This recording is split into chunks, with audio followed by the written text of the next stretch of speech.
Welcome to concept lab. இன்றைக்கி நம்ம பார்க்க போகிறது டிரான்ஸ்லேஷன். டிரான்ஸ்லேஷனுங்கிறது என்ன? போன வீடியோவில் சொல்லியிருக்கேன். ஃபஸ்ட்டு டிஎன்ஏலேருந்து ஆர்என்ஏ ஃபார்ம் ஆகிறது டிரான்ஸ்கிரிப்ஷன். இப்போ என்ன பார்க்க போகிறோம்? ஆர்என்ஏலேருந்து ப்ரோட்டீன் நம்மளுக்கு கிடைக்க போகுது. அதுதான் translation.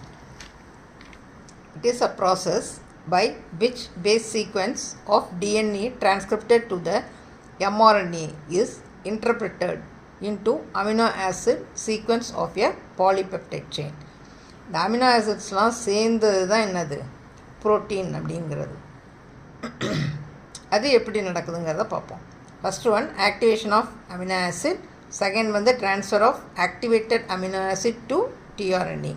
First amino acid activate ஆகும், அதுக்கப்புறம் அந்த ஆக்டிவேட் ஆன அமினோ ஆசிட் ட்ரான்ஸ்ஃபர் ஆகும்.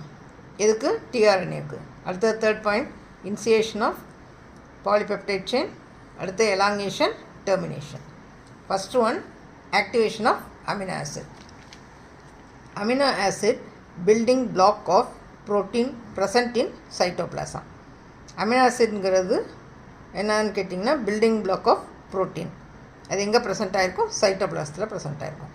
They are activated by ATP with help of enzyme amino acyl synthetase. இது எப்படி ஆக்டிவேட் ஆகுதுன்னா அமினோ அசைல் சிந்தட்டேஸ் அப்படிங்கிற என்சைம் மூலயமா இந்த இது ஆக்டிவேட் ஆகுது. Activated amino acid called amino acyl adenylate or amino acyl AMP. அதாவது ஆக்டிவேட் ஆன அந்த அமினோ ஆசிட்க்கு பேர். அடுத்து transfer of activated amino acid to tRNA. எப்படி ட்ரான்ஸ்ஃபர் ஆகுது? அந்த ஆக்டிவேட் ஆன அமினோ ஆசிட் எப்படி டிஆர்என்ஏக்கு ட்ரான்ஸ்ஃபர் ஆகுது? The activated amino acid attached to acceptor arm of tRNA. டிஆர்என்ஏவோட அந்த ஆர்மில் இந்த அக்செப்டார் இது இருக்கும், அதில் போய் இந்த ஆக்டிவேட்டட் அமினோ ஆசிட் போய் அட்டாச் ஆகிக்கும். It is called amino acylation of tRNA. அதுக்கு பேர் என்ன? அமினோ அசைலேஷன் ஆஃப் டிஆர்என்ஏ அப்படின்னு சொல்கிறோம். It catalysed by amino acyl tRNA synthetase. இது எதன் மூலயமா நடக்குதுன்னா இந்த அமினோ அசைல் டிஆர்என்ஏ சிந்தட்டேஸ் அப்படிங்கிற என்சைம் மூலயமா இந்த ஆக்டிவேஷன் நடக்குது. The product is called amino acyl tRNA complex. அந்த ப்ராடக்ட்டுக்கு என்ன பேர்? Amino acyl tRNA complex. இதுதான் அமினோ ஆசிட், இது டிஆர்என்ஏ. இந்த அமினோ ஆசிட் ஆக்டிவேட் ஆனதுக்கப்புறம் இந்த டிஆர்என்ஏவோட சேர்ந்துடுது. அப்போ இந்த டிஆர்என்ஏல அமினோ ஆசிட் இருக்குது, அதுக்கு பேர் என்ன? Amino acyl tRNA complex. அடுத்து ப்ரோட்டீன் சிந்தசிஸ் இஸ் இனிஷியேட்டட். இது இனிஷியேஷன். இது protein synthesis initiated by transfer of first amino acid to ribosome. அதாவது இனிஷியேட் ஆன அந்த அமினோ ஆசிட் எங்கே ட்ரான்ஸ்ஃபர் ஆகும்? ரிபோசோம்க்கு ட்ரான்ஸ்ஃபர் ஆகும். இட் ரெக்வயர், அதுக்கு என்னென்ன தேவை? It require ribosome subunit, ribosome subunit வேணும், அமினோ அசைல் டிஆர்என்ஏ வேணும், எம்ஆர்என்ஏ வேணும், ஐஎஃப். ஐஎஃப்ங்கிறதுனா இனிஷியேஷன் ஃபேக்டர். இனிஷியேட் பண்ணுறது அந்த ப்ராசஸ் இனிஷியேட்னா துவங்குறதுக்கு ஸ்டார்டிங். அடுத்தது 30s ribosome subunit attach to 5' end of a mRNA to form mRNA 30s complex. அதாவது ரிபோசோம் என்னாகும்? 30s ரிபோசோம் எம்ஆர்என்ஏவோட 5' எண்டில் போய் அட்டாச் ஆகும். அதுக்கு பேர் mRNA 30s காம்ப்ளெக்ஸ் அப்படின்னு பேர். It made at first codon of mRNA. இதுதான் mRNAவோட first Godan.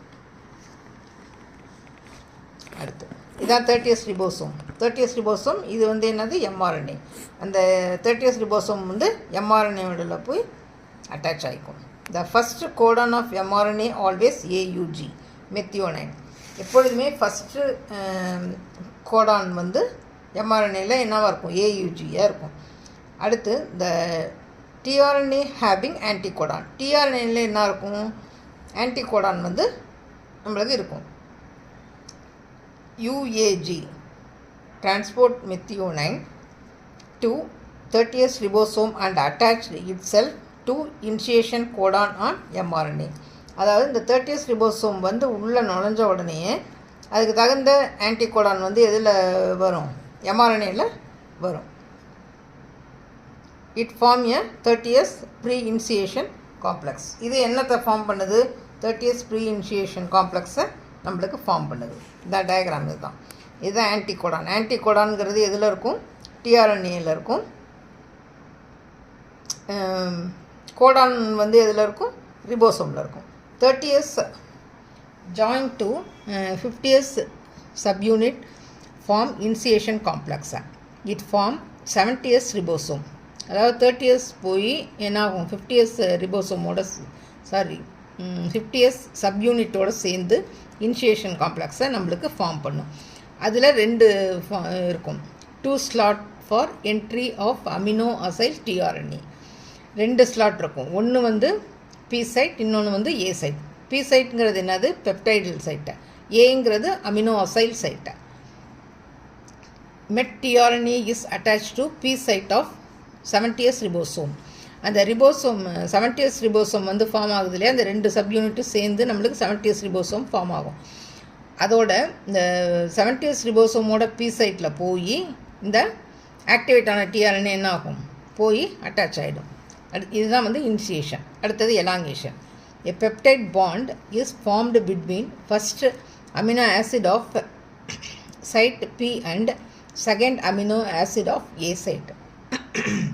They form a peptide, dipeptide. அதாவது ஃபஸ்ட்டு அமினோ ஆசிடோட பி சைட்டும் செகண்ட் அமினோ ஆசிடோட ஏ சைட்டும் என்ன ஆகும்? ஏ சைட்டுக்கும் இடையில் ஒரு பாண்ட் வந்து ஃபார்ம் ஆகும். அதுக்கு பேர் என்ன? டைபெப்டைட் பாண்ட் அப்படின்னு பேர். After formation of bond, met and tRNA separated by and enzyme tRNA deacylase. இந்த பாண்டு வந்து ஃபார்ம் ஆனதுக்கப்புறம் என்னாகும்? இந்த டிஆர்என்ஏவும் இந்த இந்த இதுவும் வந்து என்னாகும்? செப்பரேட் ஆகும் பை தி என்சைம் டிஆர்என்ஏ டீஅசைலேஸ். ரெண்டையும் பிரித்து விட்ரும். பிரித்து விட்டால் அடுத்த எலாங்கேஷனுக்கு இது போயிடும். அடுத்தது the dissociated first tRNA is released from P to cytoplasm for further amino acylation. அதாவது அதான் இந்த இது டைபெப்டைட் பாண்டு ஃபார்ம் ஆனதுக்கப்புறம் என்னாகும்? அந்த டிஆர்என்ஏ, அந்த ஃபஸ்ட்டு டிஆர்என்ஏ என்னாகும்? டிசோஷியேட் ஆகும். டிசோஷியேட் ஆகுறதுனா ரிலீஸ் ஆகுறது. ரிலீஸ் ஆகி சைட்டோபிளாசத்துக்கு வந்து அடுத்த அமைல் அசைலேஷனுக்கு போயிடும். இதுதான் டிஆர்என்ஏ. டிஆர்என்ஏல தான் என்ன இருக்கும்? ஆன்டிகோடான் இருக்கும். இது வந்து கோடான். இந்த 2 அமினோ ஆசிட்க்கு இடையில் இருக்கிறது தான் பெப்டைட் பாண்டு. இது வந்து சப்யூனிட் ரெண்டும். இதே மாதிரி வரிசையாக வர்ற இப்படியே அமினோ ஆசிட்ஸ் வந்து என்ன ஆகிடும்? அந்த பெப்டைட் பாண்ட் மூலயமா ஜாயிண்ட் ஆகிட்டே வர்றது தான் என்னது? Protein.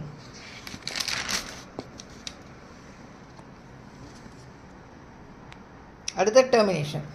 It is complex of polypeptide chain completed when ribosome reaches third end of mRNA.